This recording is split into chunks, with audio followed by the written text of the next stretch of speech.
बंगाल में नई सरकार का शपथ ग्रहण समारोह है। शुभेंदु अधिकारी लेंगे सीएम पद की शपथ। कोलकाता के ब्रिगेड परेड ग्राउंड में ये भव्य समारोह का आयोजन है। शपथ ग्रहण समारोह है। आज सुबह 11 बजे शपथ ग्रहण समारोह होगा। पीएम नरेंद्र मोदी शपथ ग्रहण समारोह में शामिल होंगे। बीजेपी शासित राज्यों के सीएम भी शामिल होंगे। हरियाणा के मुख्यमंत्री नायब सैनी पश्चिम बंगाल के लिए रवाना। इधर उत्तराखंड के मुख्यमंत्री पुष्कर सिंह धामी भी पहुंच गए हैं।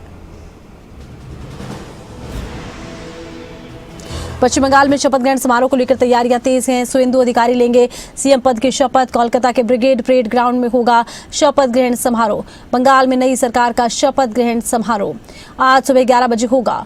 शपथ ग्रहण समारोह की तमाम तैयारियां पूरी कर ली गई हैं। बीजेपी के दिग्गज मौजूद रहेंगे। 15 साल टीएमसी ने राज किया। अब बीजेपी ने देखिए प्रचंड जीत हासिल की है। पहला ये मौका है जब बीजेपी के सिर पर ये टास्क होगा। प्रचंड जीत बीजेपी को मिली। और देखिए जैसे नतीजे सामने आए तो आपको बता दें कि टीएमसी ने इस हार को मानने से इनकार कर दिया था। ममता बनर्जी ने कहा था कि वो कुर्सी नहीं छोड़ेंगी। तस्वीरें आप देखते रहिए। तस्वीरें सामने आई हैं, एक के बाद एक तस्वीर आ रही है सामने। पहुंच चुके हैं उत्तराखंड के मुख्यमंत्री पुष्कर सिंह धामी। शपथ ग्रहण समारोह में शामिल होंगे। बीजेपी शासित राज्यों के मुख्यमंत्री विशेष तौर से शपथ ग्रहण समारोह में शामिल होने के लिए पहुंच रहे हैं।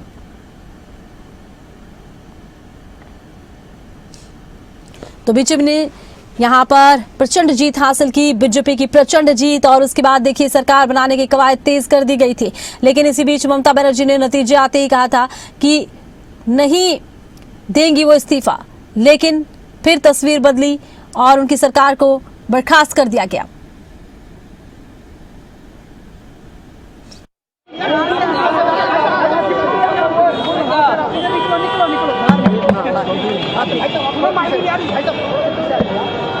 मैं बहुत खुश हूँ बंगाल के लिए, बंगाल की बेटियों के लिए, बंगाल की महिलाओं के लिए, जिन्होंने इतना बड़ा युग 15 साल अत्याचार का, दमन का झेला टीएमसी सरकार के चलते हुए। परंतु अब बंगाल की जनता ने सोनार बंगला के लिए जो वोट किया है, आज की ये सुबह, आज का ये सूरज उस बंगाल के लिए है जहां विकास होगा, जहां विश्वास होगा। और विश्वास और विकास के साथ बंगाल पूरे देश के साथ आगे बढ़ेगा। और जितना भी पिछली सरकार के दौरान अत्याचार, भ्रष्टाचार होता था वो खत्म हो गया है। शुभेंदु दा के सरकार में एक शुभ संकेत दिया है कि बंगाल का अब शुभ ही शुभ होगा। Thank you.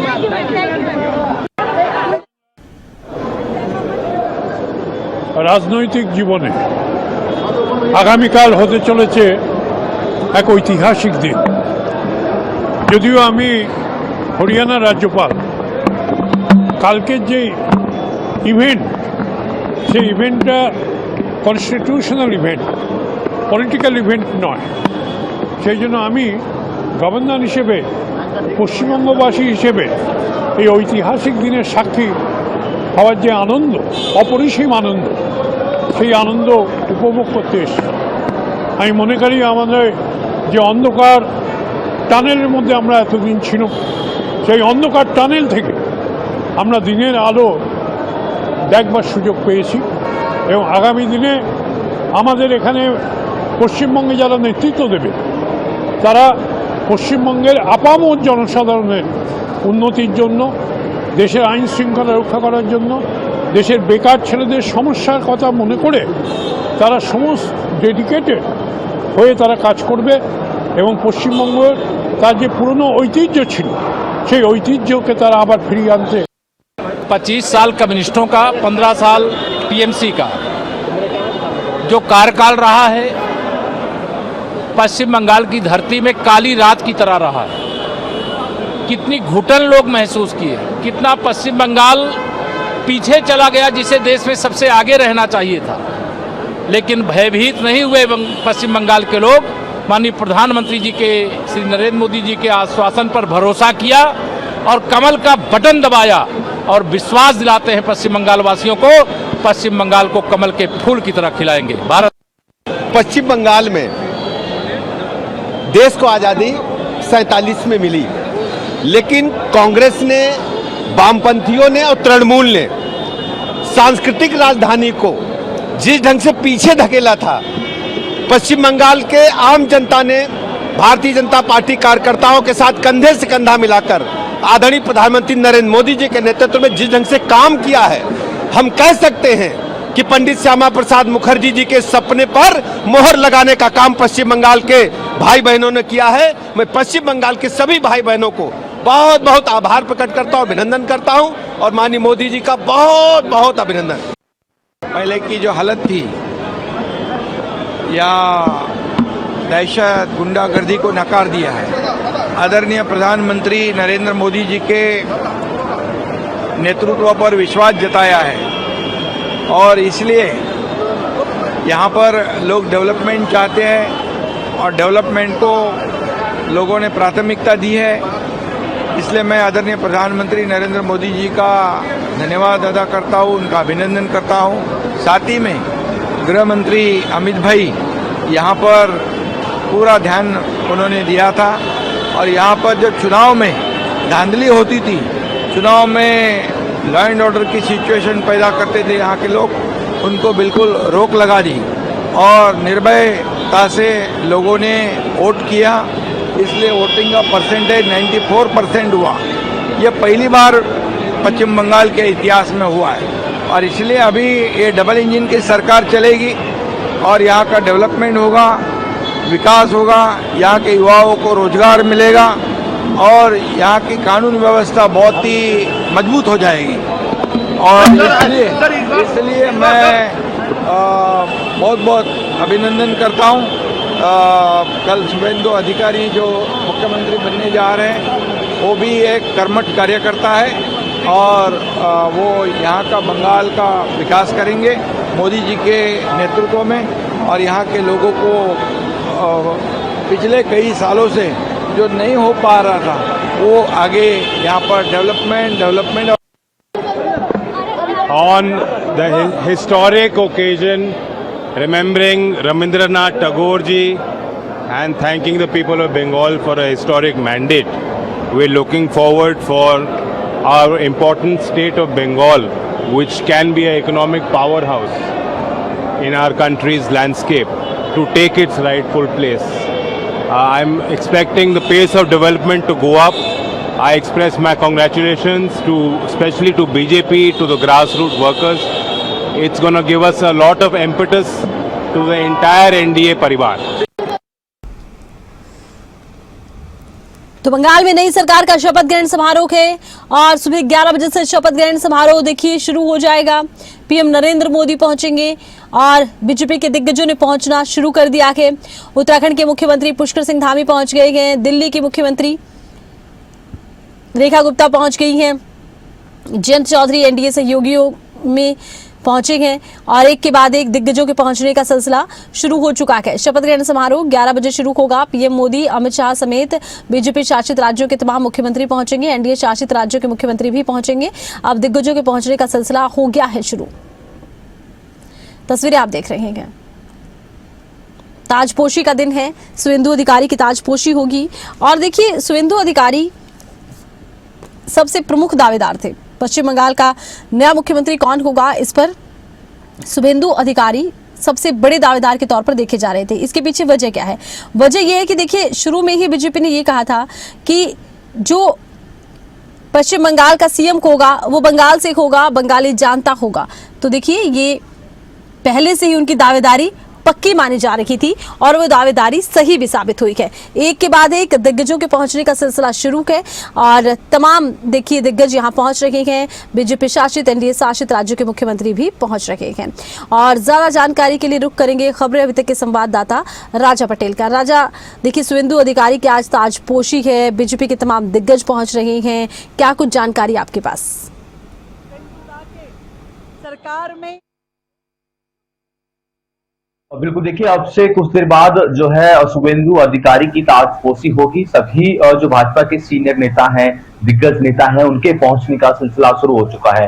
हरियाणा के मुख्यमंत्री नायब सिंह सैनी की बात करें, वो भी पश्चिम बंगाल पहुंच चुके हैं। दिल्ली की मुख्यमंत्री रेखा गुप्ता भी पश्चिम बंगाल पहुंच चुकी है। इसके साथ साथ उत्तराखंड के जो मुख्यमंत्री हैं पुष्कर सिंह धामी, इन नेताओं का नाम हम इसलिए ले रहे हैं क्योंकि इन नेताओं ने चुनाव में जी तोड़ मेहनत की थी, चुनाव में इनको स्टार प्रचारक की कमान दी थी और लगातार भाजपा के लिए इन नेताओं ने चुनाव प्रचार किया था। अब ऐसे में शपथ ग्रहण समारोह अब से कुछ देर बाद यानी कि 11 बजे शुरू होगा और सभी केंद्र के मंत्री, सभी राज्यों के मुख्यमंत्री जो एनडीए शासित मुख्यमंत्री हैं वो भी इस समारोह में पहुंचते हुए नजर आएंगे। शुभेंदु अधिकारी मुख्यमंत्री की शपथ लेंगे और ऐसे में शुभेंदु अधिकारी की हम बात करें तो काफी स्ट्रगल उन्होंने, काफी ज्यादा मेहनत पार्टी के लिए उन्होंने पश्चिम बंगाल में किया जब वो विपक्ष में रहते थे, जब विपक्ष में जिस तरीके से भाजपा रहती थी, तो चाहे लोगों की मुद्दों की बात हो या फिर प्रोटेस्ट की बात हो, तमाम मुद्दों को लेकर बखूबी, चाहे सदन के अंदर की बात करें, सदन के बाहर की बात करें, मजबूती के साथ लोगों के मुद्दों को उठाते थे। अब ऐसे में एक नई ताजपोशी देखने को मिलेगी। शुभेंदु अधिकारी जो है वो मुख्यमंत्री की शपथ जो है वो लेते हुए नजर आएंगे। अब इसके साथ साथ शुभेंदु अधिकारी का कैबिनेट कैसा होगा, किन किन नेताओं को मौका दिया जाएगा कैबिनेट में, ये देखने वाली बात होगी। फिलहाल तैयारियां पूरी हो चुकी हैं, सभी राज्यों के जो मुख्यमंत्री हैं, बीजेपी एनडीए शासित राज्यों के मुख्यमंत्री पहुंच चुके हैं और अब से कुछ देर बाद जो है शपथ ग्रहण समारोह शुरू होता हुआ नजर आएगा। जी, तो शपथ ग्रहण समारोह अब से कुछ ही देर में शुरू हो जाएगा। बहुत शुक्रिया, तमाम जानकारी राजा आपने दर्शकों तक पहुंचाई है। शपथ ग्रहण समारोह की तैयारियां तेज हैं, बीजेपी शासित राज्यों के मुख्यमंत्री पहुंच रहे हैं, बीजेपी के तमाम दिग्गज पहुंचने का सिलसिला शुरू हो चुका है। इसी बीच खबरें अभी तक के एडिटर डॉक्टर नासिर हुसैन कुरैशी हमारे साथ जुड़े हैं। जी नासिर, देखिए बीजेपी के लिए जीत बहुत बड़ी है, इस प्रचंड जीत के बाद भव्य ये शपथ ग्रहण समारोह हो रहा है, क्या कुछ जानकारी?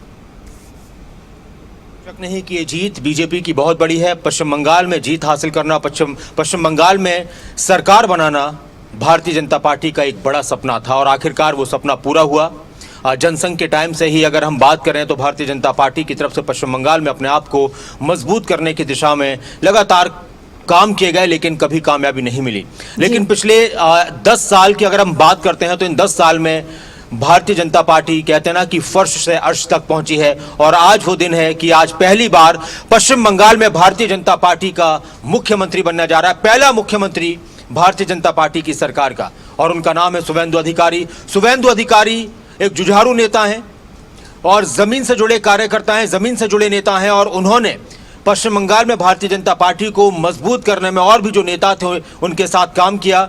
लेकिन उनका जो सफर रहा है शुभेंदु अधिकारी का, ये भी अपने आप में बहुत ही दिलचस्प रहा। एक सामान्य कार्यकर्ता के साथ उन्होंने अपने काम की शुरुआत की, ममता बनर्जी के साथ कई साल तक काम करते रहे और 2020 तक वो ममता बनर्जी के साथ सरकार में थे, मंत्री के रूप में काम कर रहे थे। लेकिन मनमुटाव हुआ, दूरियां हुई, ना इत्तेफाकियां पैदा हुई और उसके बाद फिर उन्होंने 2021 में, 2020 के आखिर में टीएमसी को छोड़ा और बीजेपी को ज्वाइन किया और उसके बाद लगातार बीजेपी के लिए काम करते रहे। और आप देखिए सबसे बड़ी बात कि 2021 के चुनाव में भी उन्होंने ममता बनर्जी को नंदीग्राम से हराया था।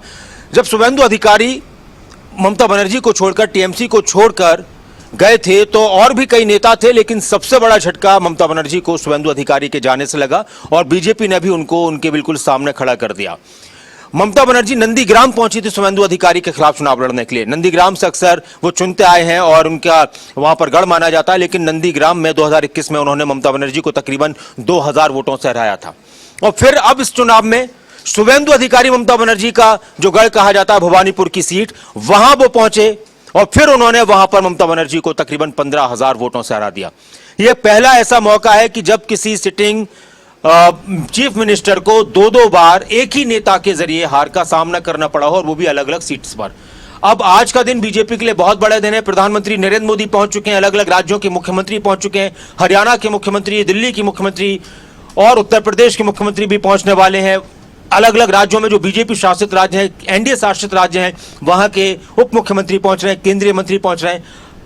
आप अंदाजा लगा लीजिए कि लगातार चुनाव के दौरान चर्चा चलती रही और जब रिजल्ट आया तो सबकी तरफ से यही कहा गया कि एक तरीके से पश्चिम बंगाल का चुनाव है तो एक स्टेट का चुनाव, लेकिन ये राष्ट्रीय चुनाव बन गया था। और जिस तरह की खुशी बीजेपी को केंद्र में सरकार आने की हुई होगी, उसी तरह की खुशी आज पश्चिम बंगाल में बीजेपी अपनी सरकार बनाने पर महसूस कर रही है। पश्चिम बंगाल के लिए एक बड़ा दिन है। पश्चिम बंगाल में पहली बार कमल खिला है और पश्चिम बंगाल की राजनीति का आरती जो एक स्टाइल रहा है वो ये रहा कि देखिए, शुरुआत में जब देश आजाद हुआ तो पश्चिम बंगाल में लगातार कई साल तक, तकरीबन 15 साल तक कांग्रेस की सरकारें रहीं। उसके बाद फिर लेफ्ट पार्टियों ने 30 साल तक लगातार वहां पर राज किया है, 3 दशक तक। लेफ्ट पार्टियों ने राज किया, ज्योति बसु, फिर बुद्धदेव भट्टाचार्य मुख्यमंत्री रहे, उसके बाद फिर लेफ्ट का किला ढह गया, कोई सोच नहीं सकता था, लेकिन ममता बनर्जी उभरती हैं और उन्होंने 15 साल वहां पर राज किया है। ममता बनर्जी हार को स्वीकार नहीं कर रही, उन्होंने कहा कि वो हारी नहीं, उनको हराया गया है, विधानसभा को भंग कर दिया गया और आज वो दिन आ गया कि पश्चिम बंगाल को एक नया मुख्यमंत्री मिलने जा रहा है। अब दीदी की नहीं दादा की सरकार वहां पर है। तो देखिए, शुभेंदु अधिकारी की अगुवाई में जिस तरह से बीजेपी ने यहां पर प्रचंड जीत हासिल की है और जैसे ही देखिए ये आंकड़े सामने आए थे कि बीजेपी जीत गई है, उसके बाद तुरंत यही सवाल थे कि अगला मुख्यमंत्री कौन होगा। शुभेंदु अधिकारी की देखिए दावेदारी बहुत पक्की थी। बीजेपी ने कहा था कि हम उसे मुख्यमंत्री बनाएंगे जो बांग्ला जानता हो, बंगाल में जन्मा हो, और इसके अलावा उन्होंने जिस तरह से ममता बनर्जी को हराया है, कह सकते हैं कि शुभेंदु अधिकारी की पहले से ही दावेदारी पक्की थी। उसके बाद जब विधायक दल की बैठक हुई, कुछ और नामों की भी चर्चा सामने आई थी। नासिर, बिल्कुल आरती, आपने सही कहा कि शुभेंदु अधिकारी को लेकर लगातार ये कयास लगाए जा रहे थे कि अगर बीजेपी की सरकार बनती है तो वही सबसे आगे होंगे सीएम की रेस में, और ममता बनर्जी के उनको बिल्कुल सामने वही नज़र आते थे।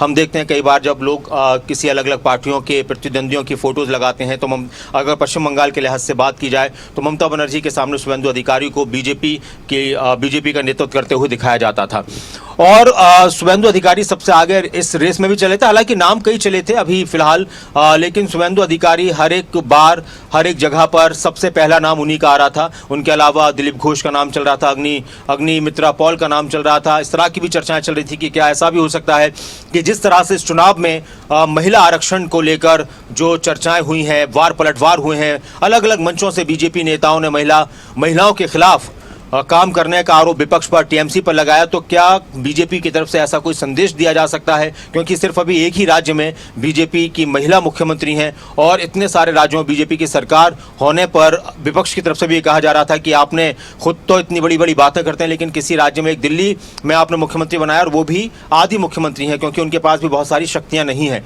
तो क्या ऐसा हो सकता था कि बीजेपी महिला मुख्यमंत्री बनाती? और इस तरह की चर्चाएं काफ़ी चल रही थी, हालांकि ऐसा नहीं हुआ। फिर एक चर्चा ये भी चली कि 2 डिप्टी सीएम बनाए जा सकते हैं पश्चिम बंगाल में, एक महिला उप मुख्यमंत्री बनाई जा सकती है, एक पुरुष उप मुख्यमंत्री बनाए जा सकते हैं, और उसमें एक महिला फैक्टर का ध्यान रखते हुए, और एक दूसरा जो सिलीगुड़ी दार्जिलिंग का इलाका है उस इलाके जो गोरखा लैंड कही जाती है उस इलाके को ध्यान में रखते हुए ऐसा हो सकता है।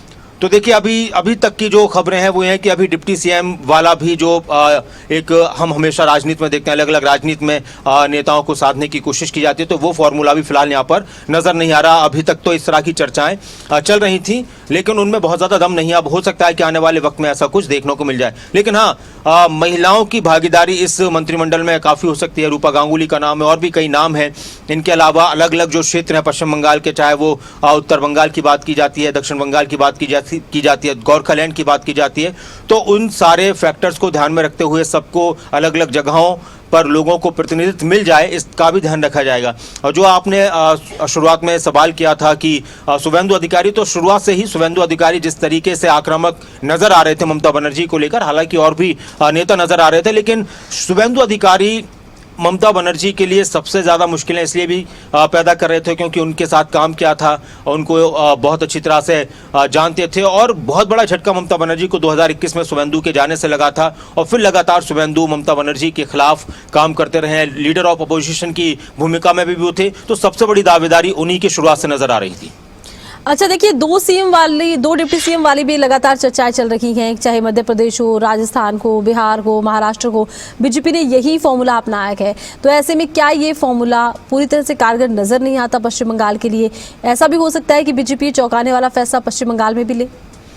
देखिए अभी दो बातें होती हैं कि डिप्टी सीएम अक्सर जब बनाए जाते हैं तो एक तो तब जब गठबंधन की सरकार होती है। अगर हम बिहार की बात करते हैं तो वहाँ पर गठबंधन की सरकार है, तो 2 जेडीयू से डिप्टी सीएम बनाए गए हैं। लेकिन राजस्थान की अगर हम बात करते हैं तो राजस्थान में और भी, क्योंकि भजन लाल शर्मा का जब नाम आया था, आरती आपको भी याद होगा, वो दिन मुझे याद है, हम सभी को याद है कि किस तरह से राजनाथ सिंह जी ने वसुंधरा राजे के हाथ में पर्ची दी थी और वो एकदम से चौंक गई थी, क्योंकि चर्चाएं थी कि वसुंधरा राजे का नाम हो सकता है, और उस टाइम पे भी चर्चा थी, लेकिन भजन लाल शर्मा मुख्यमंत्री होंगे ये किसी को नहीं मालूम था।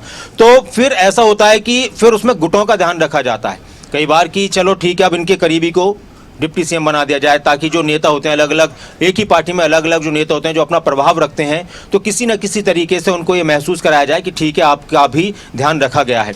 लेकिन मुख्यमंत्री जो केंद्र की तरफ से बाद में तो ये कहा जाता है कि विधायक दल की बैठक में फैसला हुआ, लेकिन कई बार विधायक दल की बैठक में फैसला होता है, कई बार जो भी केंद्रीय नेतृत्व होता है किसी भी पार्टी का कि भाई ये नाम है, इस पर मोहर लगा दीजिए, फिर वो विधायकों की सहमति हो जाती है। मोहन यादव की अगर हम बात करते हैं मध्य प्रदेश की, तो वहां भी ऐसा ही हुआ। शिवराज सिंह चौहान के नाम पर चुनाव लड़ा गया, शिवराज सिंह चौहान सबसे आगे थे, कोई सोच भी नहीं सकता था कि जो लगातार कई साल से, 15 साल से, 20 साल से सरकार चला रहे हैं, उनको मुख्यमंत्री नहीं बनाया जाएगा। लेकिन अचानक से मोहन यादव का नाम आता है, और फिर उसके बाद इनके अलावा फिर इसी तरह से कि सारे नेताओं को ये महसूस कराया जाए कि ठीक है सबका ध्यान रखा गया है। तो दो स्थितियों में कई बार डिप्टी सीएम बनाए जाते हैं कि या तो गठबंधन की सरकार हो, जो गठबंधन के साथ ही उनको उनका प्रतिनिधित्व दिया जाए, या फिर अगर कहीं पर कोई बिल्कुल ही नया चेहरा लाया जा रहा है और वहां पर पहले से कुछ बड़े स्थापित चेहरे हैं पार्टी के, तो फिर उनके गुट से या उनके ग्रुप से किसी नाम को आगे कर दिया जाए। वसुंधरा राजे उप मुख्यमंत्री तो बनेंगी नहीं, तो फिर उन्हीं के जो करीबी हैं तो उनमें से किसी को इस तरह से एक जिम्मेदारी दे दी जाए। पश्चिम बंगाल की अगर बात की जाए तो यहाँ पर भी चर्चाएं चल रही थी, लेकिन कई बार एक चीज ये भी, अच्छा यूपी की अगर बात करें तो यूपी में योगी जी के साथ 1-2 डिप्टी सीएम है, एक ब्राह्मण डिप्टी सीएम है, एक दलित समाज से डिप्टी सीएम है। तो जातीय समीकरणों का भी ध्यान रखा जाता है कि इतना बड़ा स्टेट है और योगी जी राजपूत हैं, तो सारी चीज़ों को ध्यान में रखकर इस तरह के समीकरण बनाए जाते हैं। क्योंकि अब आप देखते हैं यूपी में सब एक हैं, लेकिन कहीं ना कहीं कई बार ना इत्तेफाकियों की बात आती है। डिप्टी सीएम कई बार इशारों में कुछ बोल जाते हैं, कई बार बहुत सी ऐसी चीज़ें चली थी। अभी तो फिलहाल खामोशी है, लेकिन बीच में एक ऐसा मौका आया था कि चर्चाएं चली थी कि केशव प्रसाद मौर्य दिल्ली पहुंचे थे, उन्होंने ये मुलाकात की, उन्होंने ये मुलाकात की, और उनकी ख्वाहिश है इस सीट तक पहुंचने के लिए। देखिए, कुर्सी ऐसी चीज़ होती है कि चाहे वो कोई भी कुर्सी हो, उस पर हर आदमी ख्वाहिश करता है। अब जिसको जो काम कर रहा है, जो बेहतर काम कर रहा है, जिस तरह से काम कर रहा है, या जो संगठन के हिसाब से, पार्टी के हिसाब से चीज़ों को आगे बढ़ाने की कोशिश कर रहा है, तो फिर उन पर विश्वास जताया जाता है। पश्चिम बंगाल बीजेपी के लिए एकदम नया प्रदेश है, और पश्चिम बंगाल की राजनीति आरती पूरे देश से बिल्कुल अलग है। पश्चिम बंगाल में ज़रा सी देर में हिंसा हो जाती है राजनीति में, ये पश्चिम बंगाल का कल्चर रहा है। और अभी भी आपने देखा कि जब जब सत्ता का परिवर्तन पश्चिम बंगाल में हुआ है, तब तक पश्चिम बंगाल में इसी तरह की हत्याएं, इसी तरह से तोड़फोड़ अलग अलग वक्तों में हुई हैं। तो एक ऐसे प्रशासक की वहाँ पर ज़रूरत थी, ऐसे मुख्यमंत्री की ज़रूरत थी जो बहुत ही मजबूती से जो फिलहाल जो कानून व्यवस्था है उस पर कंट्रोल कर पाए। और बीजेपी ने एक बड़ा वादा यही किया है कि हम पश्चिम बंगाल में कानून व्यवस्था को बेहतर करेंगे, क्योंकि यहाँ की कानून व्यवस्था बिगड़ चुकी है। टीएमसी के नेताओं को, टीएमसी के कार्यकर्ताओं को बीजेपी के नेता गुंडे कहा करते हैं कि इन गुंडों का सफाया करेंगे। तो शुभेंदु अधिकारी, अगर अभी तक जिस तरह की चर्चाएं, अब हो सकता है कि अभी तक देखिए चर्चाएं ऐसी नहीं चल रही कि कोई डिप्टी सीएम वाला फैक्टर आ रहा हो, कल तक चर्चाएं चल रही थी। तो ऐसा भी है कि उनको बिल्कुल फ्री हैंड दिया गया है काम करने के लिए, कि डिप्टी सीएम की वजह से कई बार मान लीजिए एक पार्टी में डिप्टी सीएम बनाया जाएगा तो वो थोड़ा सा उसका भी एक अपना वर्चस्व होगा। तो कहीं ऐसा ना हो कि बहुत से फैसले होते हैं, बहुत सी चीज़ें होती हैं, डिप्टी सीएम भी अपनी बात रखते हैं, कई बार क्या देते हैं, तो फ्री हैंड वो काम कर पाएँ और सारी चीज़ें वो फैसले ले पाएँ। नया प्रदेश है, चुनौतियां बहुत सारी हैं, चुनौतियां वादे पूरे करने की भी है, चुनौतियां वहाँ पर कानून व्यवस्था को भी मजबूत करने की भी है, और चुनौतियां वहाँ पर टीएमसी, क्योंकि जो अभी तक ये कह रही है कि हम हारे नहीं हैं, उस बात से भी निपटने की है। जी, अच्छा, देखिए लगातार तस्वीरें भी हम दर्शकों को दिखा रहे हैं, एक के बाद एक दिग्गजों के पहुंचने का सिलसिला शुरू हो गया है। दिखाते हैं फुल स्क्रीन पर। तो स्क्रीन पर हम तस्वीरें भी दिखा रहे थे। इसी बीच चर्चाएं पश्चिम बंगाल की राजनीति को लेकर भी चल रही हैं। बताया यही जाता है कि सीएम बनने के बाद उनके सामने बड़ी चुनौतियां भी होंगी। ये देखिए आप तस्वीरें हैं शुभेंदु अधिकारी के सीएम पद के शपथ ग्रहण समारोह से पहले दिग्गजों के पहुंचने का सिलसिला शुरू हो गया है, और ये ब्रिगेड परेड ग्राउंड है जहां पर पहुंच रहे हैं दिग्गज। बीजेपी के तमाम दिग्गज, एनडीए शासित और बीजेपी शासित राज्यों के मुख्यमंत्री विशेष तौर से इस कार्यक्रम में शिरकत करने के लिए पहुंच रहे हैं। केंद्रीय मंत्री मौजूद रहेंगे, पीएम मोदी मौजूद रहेंगे, अमित शाह मौजूद रहेंगे, और रक्षा मंत्री राजनाथ सिंह भी इस कार्यक्रम में हिस्सा ले सकते हैं। तकरीबन 15,000 लोगों की भीड़ यहाँ पर इस परेड ग्राउंड में होगी, ये माना जा रहा है। सुरक्षा के चाक चौबंद यहाँ पर प्रबंध किए गए हैं। तस्वीरें आप देख रहे हैं, ये कोलकाता से सीधी तस्वीरें आपके सामने। शुभेंदु अधिकारी की ताजपोशी का ये दिन है, और ताजपोशी के इस मौके पर बीजेपी के नेता और कार्यकर्ताओं में खासा उत्साह देखने को मिल रहा है। आप देख सकते हैं कि किस तरह से अब परेड ग्राउंड में सीएम की ताजपोशी को लेकर तैयारियां तेज हैं। हुआ और श्यामा प्रसाद मुखर्जी ने जो स्वाधीनता देखी थी असल मायने में आज बंगाल को वो स्वाधीनता मिल रही है और मिली है, और इसलिए आज पूरी जनता उमड़ पड़ी। ये कोई पार्टी का नहीं है, पूरी जनता उमड़ पड़ी है और आगे आने वाले दिने सोनार बांग्ला वापस आ रहा है। शुभेंदु अधिकारी मुख्यमंत्री बहुत ही अच्छा है, सबको लेके चलेंगे उन्होंने कहा, और बहुत ही अच्छा है। ये मतलब हमारे प्रधानमंत्री जिन्होंने इतना श्रम किया, हमारे होम मिनिस्टर अमित भाई जितनी मेहनत की, आज उसका यह नतीजा है और सब मिलके किया है। सब बहुत शुभकामनाएं।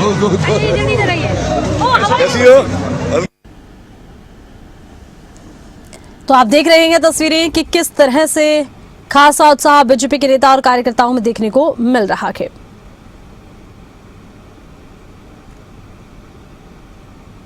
की सरकार बन रही है, आज शुभेंदु अधिकारी मुख्यमंत्री, कैसा फील हो रहा है? कॉर्पोरेशन में पहले काउंसिलर के तौर पे थे, अब विधायक बन गए हैं। पश्चिम बंगाल में डबल इंजन की सरकार, जोड़ा साकू के लोगों को भी डबल इंजन का जनप्रतिनिधि, छोटा और बड़ा स्टाम्प दोनों, और जो माहौल है जन समुद्र उमड़ रहा है, ये उनके विश्वास की जीत है, पश्चिम बंगाल के लोगों के विश्वास की जीत है। आज इसीलिए लोग स्व इच्छा से आज इस ऐतिहासिक परेड ग्राउंड में इस ऐतिहासिक पल के साक्षी होने आ रहे हैं। विधानसभा में आपकी एंट्री, भाजपा की एंट्री शुभेंदु अधिकारी के नेतृत्व में। देखिए, ये पूरा का पूरा जीत डॉक्टर श्यामा प्रसाद मुखर्जी के चरणों में समर्पित है, जिन्होंने इस पश्चिम बंगाल को बचा के रखा, नहीं तो आज ये बांग्लादेश होता। बीजेपी का एक एक कार्यकर्ता पूरे भारतवर्ष में जो है 14 करोड़ कार्यकर्ताओं का सपना पूरा हुआ है। बंगाल पिछले 50 वर्षों से उपेक्षित रहा है, ना इसको केंद्र का कभी सहयोग मिला है, ना यहाँ के लोग विकास समझ पाए हैं, देख पाए हैं। पहली बार लोगों ने भाजपा पर भरोसा करके इतना बड़ा मैंडेट दिया है। अब हमारी जिम्मेवारी है हम केंद्र सरकार की सभी योजनाओं को जन जन तक पहुंचाएं, साथ ही साथ पश्चिम बंगाल को लेकर जो कमिटमेंट हम लोगों ने किया है आने वाले 5 वर्षों में, वो हर एक कमिटमेंट पूरा करेंगे। बंगाल के लोगों तक विकास की एक एक बूंद धारा की पहुंचेगी, ये विश्वास है।